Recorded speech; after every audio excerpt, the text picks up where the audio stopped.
whenever you have occasion to send a card, remember a Hallmark card will best express your perfect taste, your thoughtfulness.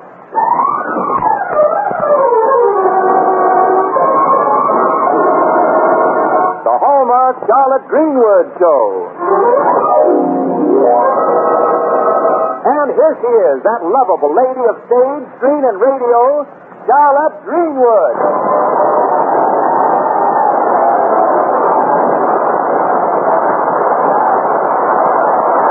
Hello, friends, and thank you, Wendy. Today we tell a story of three children who think they are too grown up to enjoy Halloween. Well, I see you're all set for Halloween. Oh, I got everything I can think of for the party. Favors, games, and decorations. Hey, you certainly look beautiful. Oh? I wonder why I've never noticed it before, Mrs. Greenwood. Well, you've never seen me standing next to a pumpkin before. And it isn't Mrs. Greenwood, it's Miss Greenwood. Oh, you're sorry. Yes, ladies and gentlemen, Charlotte Greenwood is brought to you this Sunday and every Sunday at this time by the makers of Hallmark greeting cards to remind you that whenever you want to remember someone, you'll find a Hallmark card that says just what you want to say the way you want to say it.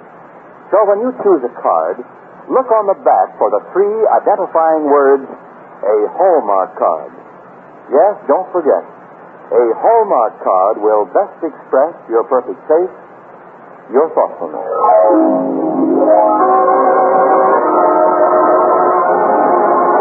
And now to the little town of Lakeview, where Aunt Charlotte is raising the Barton children, little Robert and teenage Barbara and Jack. Aunt Charlotte is just getting off the train from Hollywood and can hardly wait to see the children. And as she scans the platform, she hears Barbara shout, Oh, there she is. Aunt Charlotte. Aunt Charlotte. Oh, Barbara. Oh, Robert, let me give you a good big hug. Oh, gee, it's good to see you again. Oh, Aunt Charlotte, you look wonderful. So glamorous, exotic. And 20 years younger. Oh, wait till the smoke from the train clears away. Where are Sylvester and Jack? Sylvester's out doing the marketing, and Jack... Well, Jack left the house early this morning before your telegram came. Even before the rest of us got up. Oh, that doesn't sound like Jack. Aunt Charlotte, I guess we better wait here till the porter brings your luggage. Mhm. Tell us about Hollywood, Aunt Charlotte. I bet when you got off the train in Hollywood, you were completely surrounded by photographers. How did you know? Yeah. Isn't it always like that? No, the first trip I made to California, I was completely surrounded by Indians. Charlotte, is it hard work making a picture? Oh, every day I was up at the studio at 6 a.m., then I had to wait for hours. For the producer to get started with? No, for the makeup man to finish with me. Oh. Now, darlings, now tell me something about you. Oh? There's nothing to tell. Nothing? Things here have been very dull, very boring, and very monotonous. Yeah. So? Oh, well, I see. Well, Barbara, that upsweep hairdo of yours, is that a way of relieving the monotony? Oh, wearing my hair this way makes me look so grown-up and sophisticated. Not every girl could wear her hair this way. No, if I wore my hair that high, I'd be a traffic hazard to airplanes. Now, what took Jack out of the house so early this morning? I don't know. He's been acting so strange lately. He's almost never home, and he won't say what he's up to. Have you asked him? Yes, but I can't get a definite answer. Aunt Charlotte, are the men you know evasive or definite? Both. I can't pin them down, and they don't pin me up. Children, I could hardly wait to get back to you, and isn't it exciting? What, Aunt Charlotte? It's Halloween. Halloween. That's just for children. Yeah, well, you can still count me in. Well, perhaps you'll have a wonderful time this year, but I won't. And I won't either. What about the Halloween party at the country club? Everybody else is going, but me. I'm too young. I'm too young for anything. That's a complaint that ends with youth. There are two reasons why I'm not going. One, Mr. Taylor didn't ask me. And two... You're not going to ask him? Here's your luggage, Miss Greenwood. Happy pain, Halloween. What's happy about it? That's what I say. Well, in spite of you two old people, this kid is going to have some fun.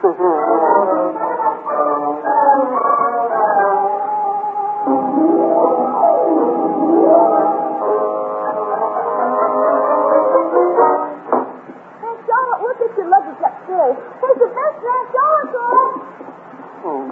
Hello there, Miss Greenwood. Welcome home. Oh, hello there, Sylvester. Oh, it's good to see you, Sylvester. Is Jack home yet? Jack? No. What is all this mystery? No, Miss Greenwood, no. Well, have you done anything about it? Yes. I've been wondering. That's nice. You remember that girl Jack sort of took up with just before you left? Oh, you mean that southern girl with the jewels and her poor little me?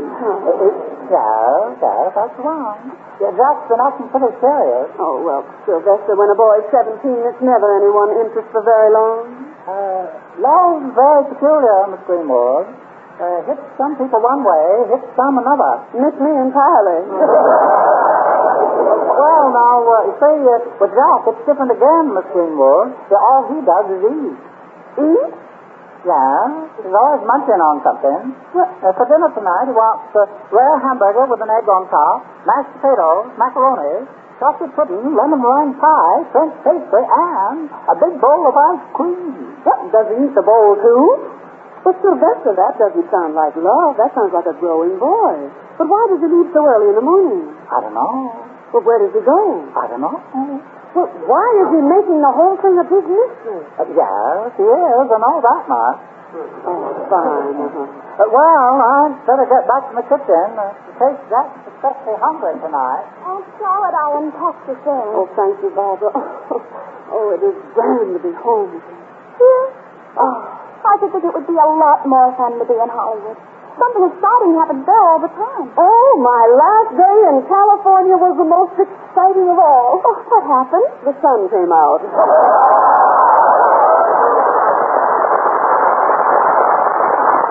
Oh, I just wish I were a movie star.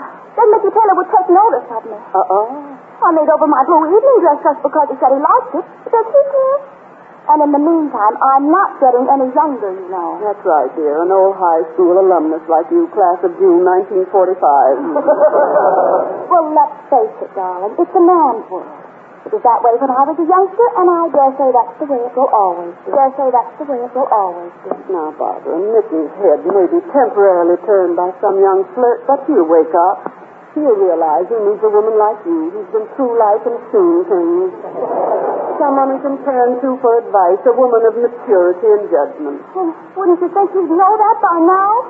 And invite me to the Halloween dance? Well, he could go with someone else. No. As long as Mickey hasn't asked me, I won't go at all. I'll just smile and hold my head up and pretend I don't care. Now, Barbara, darling, sometimes out of pride, people shut doors that are open to them without knowing what's on the other side of that door. They say, I'll have this or I'll have nothing. And by that, they limit the happiness that would otherwise come to them. Oh, Aunt Charlotte, if only Mickey weren't so wonderful. Every time I look at him, I simply melt. I'd love to be melted down, then rebuilt. Oh, I'll go, Aunt Charlotte. Maybe it's Mickey. Maybe he's coming to ask me to the Halloween party. Maybe after all he... Oh, it's Gertrude Gleason. Hello, Barbara. Hello, Miss Greenwood. Oh, I'm so excited. I mean, I am.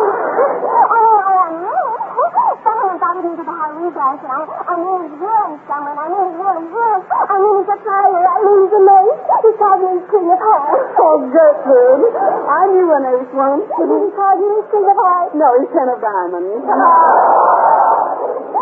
of diamonds? What's that? Beat Casino. Well, Gertrude, I'm glad you're not going to miss the Halloween party. But, Barbara, I haven't a thing to wear. And you said you weren't going to the party, and your blue dress. Well, it looks possible to be peachy-weechy on me. I mean, it actually would look peachy-weechy. What do you mean, peachy-weechy? Ducky-wucky. I see. That explains it. All right. I'll let you wear my blue dress. What do I care about a silly, childish Halloween party? I'll get it for you, dear. Oh, thank you, Barbara. Oh, Miss Greenwood. Oh, Miss Greenwood. When we were in Hollywood, did you meet Van Johnson? I met him at the Brown Derby, and he asked me for a date. Yes, really? Yes, he was writing a check, and he asked me the date. Oh, Miss Greenwood, isn't it awful about Janet Gregory? Huh. Well, Jack perfectly promised to take her to the Halloween dance, and now he says he can't take her. And I mean, Janet's really broken-hearted. I mean, I think it's cruel the way Jack deserves Janet because of that southern girl, Clarabelle. I mean, it really is. I mean, it is really. But are you sure that's the reason?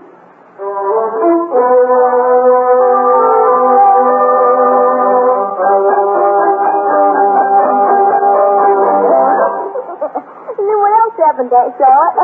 Well, Robert, then we all went down to the swimming pool, and first I sat and dangled my toes at the shallow end, and then I went in wading. You swam at the deep end?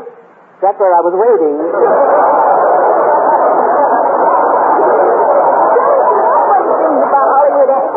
No, now first you tell me about you, Robert. Now, how are you and arithmetic getting along? Well, I'm beginning to catch on. Sometimes I even get the right answers. Robert, I'm glad. Now, Charlotte, it's super having you home again. Oh, that's what I've been waiting to hear you say ever since I got back. All the time I was in Hollywood, I kept thinking of my best beau. Me? Mm-hmm. And it made me warm inside to know that when I got my job done, that I was coming back as fast as I could to you and Jack and Barbara and home. Home. That's kind of a funny word, isn't it, Aunt Charlotte? A funny word, Robert? Mm-hmm. Everything was just the same here while you were gone. The same chairs and the furniture and everything. But gosh, Aunt Charlotte, they didn't seem the same because you weren't here. Why, Robert, that is the sweetest thing anyone ever said to me. But now I am home again, and it's Halloween. It's going to be Tuesday night. Halloween ain't seems fun. Mayor Hamilton says he won't let us kids open windows, run along the streets and dump garbage cans or anything. Well, fun is only fun when it's fun for everyone, not just you and your pals. We didn't soap windows last year, and we still managed to have a lot of fun. Don't blame Mayor Hamilton. Well, when I grow up, I'm not going to vote for Mayor Hamilton. Well, you've got quite a few years before that, Robert. Charlotte, how long have you been voting? Since they passed the woman's suffrage amendment. How old were you then? I was. You were what? I was in favor of it.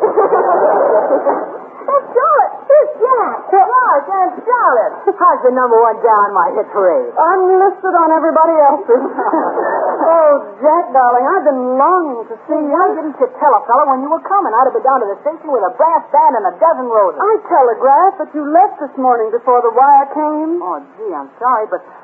Jack, what have you been eating? What is in that paper bag? Bag? Oh, bananas. Bananas? Mm-hmm. Oh, I gotta go over to Randy's house and see if we can't think up something to do for Halloween. Gosh, there's just nothing left for kids to do. Nothing?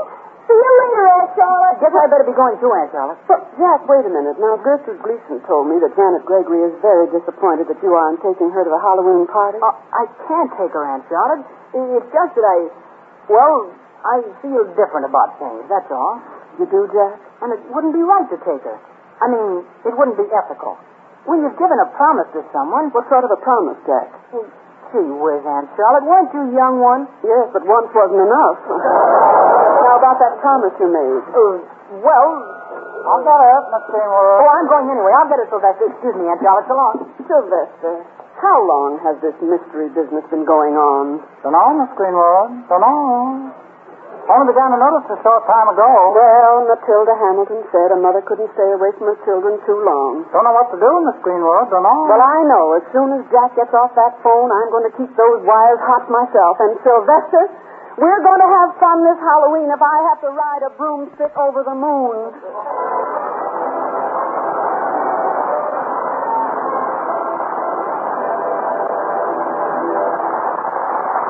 People neglect their friends on those occasions when they should remember them. You know, it isn't always a matter of thoughtlessness.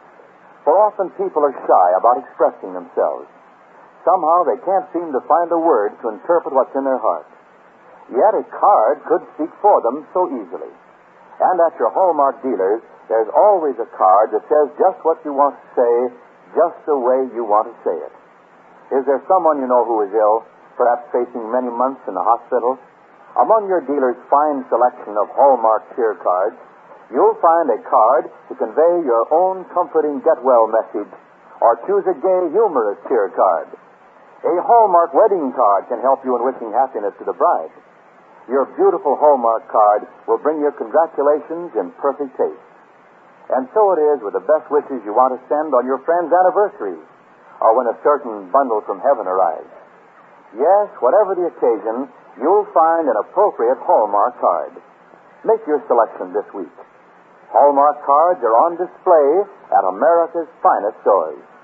Remember, a Hallmark card will best express your perfect taste, your thoughtfulness. And now back to the Hallmark Charlotte Greenwood show. Aunt Charlotte has hurried home from Hollywood only to find all three children behaving strangely and not looking forward to a happy Halloween. It's late afternoon. Aunt Charlotte has just completed the last of a long series of telephone calls as Sylvester answers. Miss Greenwood, here's Mrs. Hamilton to see you. Oh, hello, Charlotte. Oh, my, I'm glad you phoned me.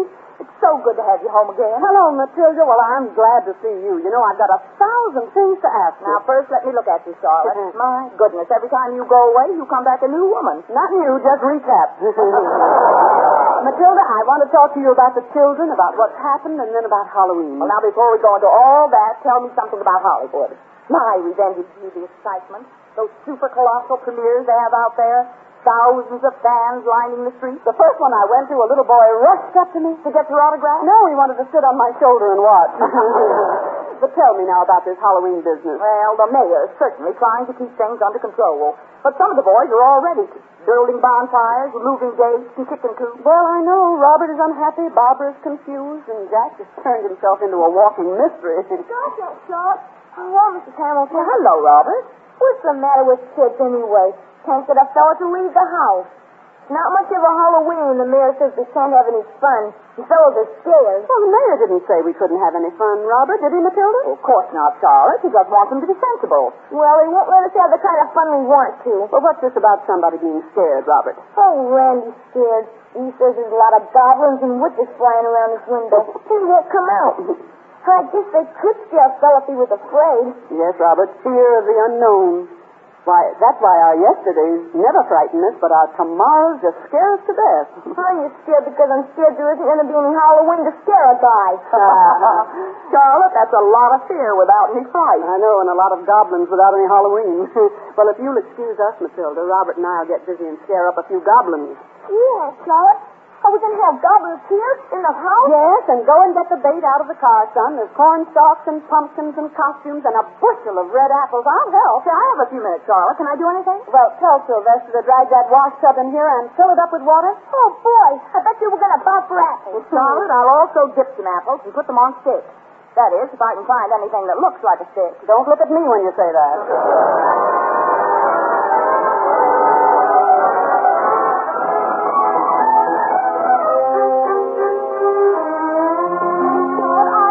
You all afternoon, but the line was busy. I'm sorry, dear, but I was using the phone all afternoon. And what have you done to the house? It looks like a barnyard. Barbara, come here, will you, and hold this donkey while I pin it on the wall. Thanks. Thank you. Now, hold his fighting end steady, will you? Oh, those ridiculous pumpkins grinning all over the room. What are you giving? A silly child's party? Yes, Halloween is a wonderful night for grown-ups to be children and children to be silly. There. Now put that pumpkin with the biggest grin on it in the window. What for? That pumpkin won't make anybody laugh. Well, I haven't got time to sit in the window myself. Barbara, what is bothering you? When I was helping Gertrude let out my blue dress, Janet phoned and said Nicky was at her house. Yes, I spoke to Nicky and Janet on the phone. Janet taking Nicky Taylor to the Halloween dance. Are you quite sure she's taking him? Here's the apple hat, Charlotte. Oh, that's wonderful, Robert. Here, Robert, I'll help you put them in that tub of water. I can do without splashing. Say, what's that purple stuff over your eyes, Barbara? Men shouldn't pry into women's secrets, Robert. That is eyeshadow. Gosh, her eyes look like mine did the time Jimmy Hines stopped me. But her hair sticks good for apple bobbing. Oh, that's an upswept hairdo, son, and very fashionable. Oh, thank you, Aunt Charlotte. Antoine says all the older young men like this sophisticated style. Is Mickey one of the older young men, Barbara? Hi, everybody. What's going on here? Well, here's Jack the Banana King. Can't a guy eat what he likes? Well, I hope you like pumpkin pie because we're going to have a lot of it. What's all this mystery about anyway, Jack? Eating your head off morning, noon, and night. Barbara, Jack will tell us when he wants to. Scarlett, I like a woman who lets a man keep his independence. I like a man to take away mine. Now, Robert, let's challenge Barbara and Jack. What, George? Bobbing for apples. I bet we can get bigger ones than they can. I bet you can't. But we can. I think it's silly. Well, you didn't think it was silly last year when you caught more apples than anybody else, even the fellas. Last year, I was a child. Well, if that's what makes you a child, Barbara, here goes a babe in arms. The big one is George, the big one. Hey, got it. Oh, well, not a very big one. I guess you'll have to save the day, Robert. Here goes. Hey, he's got one. Oh, good work, partner. Wish it was bigger, Aunt George. Let's show him up, Barbara. I'll go first. Hey, he's got the winningest one in the show, Aunt George. He wins practically. Wait a minute. Barbara, you see that whopper over there? Well, you better get it or we're sunk. Oh, she can't get that. Oh, can I? Okay, then stand back and give her plenty of room. If she gets that big one, she's a wonder. Okay, what? Let it go, Barbara. Hey, he's stuck in the head into the water. Oh, boy, look. Barbara's hair's coming down. Oh, so it is. She's got the big one. Oh, how did we do? We won. Oh, well, no wonder with a mermaid on your side. Oh, gee, she practically dived in. I'll get it, Aunt Doll. I'm not a mermaid. I'm a mess. $9.50 for that hairdo. That mascara of yours wasn't waterproof, Doc. Here's a towel. If that's Janet Gregory calling, I hope it isn't. Oh. Hello, Janet. Gee, I'm glad to see you. Hello, everybody. Hello, Jack. Oh, I'm glad you could come, Janet. Oh, I wanted to come. I didn't want to be alone. As if you ever could be. Hey, Barbara. Mickey, dear. Mickey? Mickey Taylor? But you're... Honey. How do you do, Mr. Taylor? And Miss Gregory? Thank you for coming, Mickey. Oh, thank you, Miss Kinley. Hiya, Barbara. Say, what have you done to make yourself beautiful again? Beautiful? Oh, I'm a wreck and you know it. The kind of a wreck that makes every man want to be a sailor. Mickey means that your hair isn't tied up in a doorknob. Well, every girl looks prettier with her hair falling over her shoulders, doesn't she, Miss Kinley? With me, the longer my hair is, the further it falls. And the more it covers, the better I look. Well, I don't know how to say it, Barbara, but in the last couple of weeks you sort of... Well, you were different. Mickey's trying to tell you, Barbara, that he likes you windblown, natural, fresh, 18. You were selling out Nature's $1 million job for $3.50. Anybody want a bargain for $1.98? Charlotte, nobody's going to steal us. Sylvester has everything ready. I'll get it. Janet, light the candles on the table, and Jack, will you push back those chairs, and Barbara and Mickey bring on the refreshments. All right, Charlotte, here's Randy. His mother says thanks for looking after him. Oh, hello, Randy. You're just in time to grab a big prize out of that box. Miss Greenwood, I saw them. I saw them all around the house. Goblins and witches and everything bad. Oh, I understand, Randy. Now, do you think if I introduced you to a real nice goblin that you'd be afraid of him? There aren't any nice goblins. They're all out to scare you. They like to scare you. You come over here, dear. Now, close your eyes. Now, you let me put this costume on you. I'm not afraid of you, Miss Greenwood. No, Quiet, Charlotte. Girls are scared of everything, aren't they? The fellas aren't afraid of anything. Well, I've met a lot of them that were afraid of an altar. Now, Randy, hold out your arms, darling, while I put this over your shoulders. That's a boy. There. Now, what do you think you look like? I don't know what I look like, but I feel like me. You don't look like you. You really feel like you, Randy? Then I want you to look at yourself in this mirror. See? I look like a goblin. Yeah. What's inside that goblin costume? Why, you, Miss Greenwood. Uh-huh. And that's all that's inside of any goblin. A little boy like you, Randy, because you put him there. That's all goblins are, something we think up, something we imagine. We make them good and we make them bad, because they only exist in our imagination. Most of us imagine all the things we're afraid of All the goblins in the world aren't strong enough to stand up under one ray of light. Jane, way for the east. Come on, everybody, pile in. Jack, there's a stalk of bananas for you, boys. Oh, I guess I'd better concentrate on the donuts. They're fattening. Jack, will you go upstairs and weigh yourself? Weigh myself? What for, Aunt Charlie? I have a hunch. Run along. Okay. Oh, gee, I'm glad I didn't go to the country club dance. This was a lot more fun. Oh, have some more cider, Missy? Oh, I can go for another donut, too. How about you, Janet? I'll go for more of everything. Ooh. Help yourself. Yeah, I guess those scales are right, Aunt Charlie. I weigh exactly 135 pounds. How much did you weigh before you went on this heavy diet? Good. Exactly 135 pounds. And I've been stuffing myself for 3 weeks. Jack, was that because you were afraid you couldn't make the football team? Well, I figured out if I weighed a little bit more and I was pretty husky, the coach would give me a chance. To be a shining star, a big hero?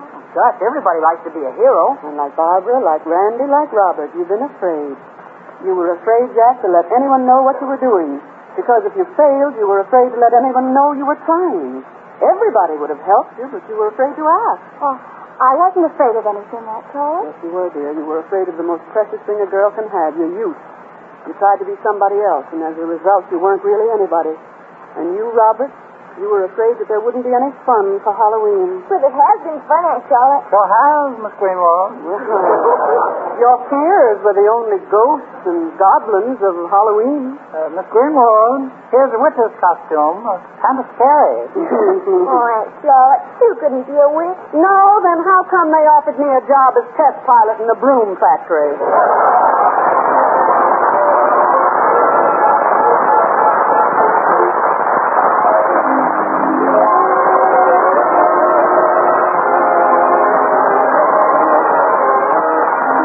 Greenwood will be back in a moment.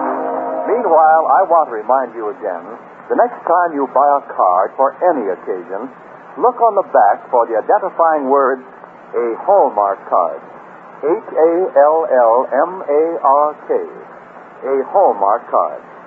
Like sterling on silver, those 3 words are your assurance of finest quality. They tell your friends you've cared enough to send the very best. Yes, a Hallmark card will best express your perfect taste, your thoughtfulness. And now, Charlotte Greenwood. Friends, I know a busy mother with 1,000 daily cares who will say each time I meet her, "Oh, I've found some more gray hairs." It's the housework and the children that are turning my hair gray. These problems and this pressure are just wearing me away. And I wonder, as I listen, while she frets about her curls, if she's ever looked at diamonds or admired the glow of pearls. For an oyster has a problem when some sand gets in its shell, but it covers it with beauty, and it makes a pearl as well. And a worthless lump of carbon hidden deep beneath the earth changes form because of pressure, and a diamond given birth. Without problems, without pressure, they'd have both been sand or coal. Let's be thankful that our problems help to make a lovely soul.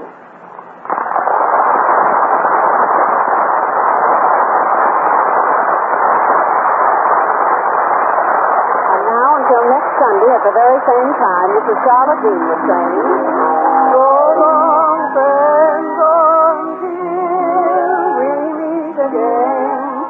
So long, neighbor, till next Sunday, I just say,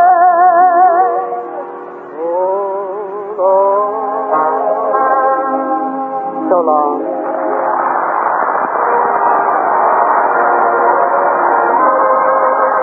The Hallmark Charlotte Greenwood Show came to you from Hollywood. This is Wendell Niles speaking.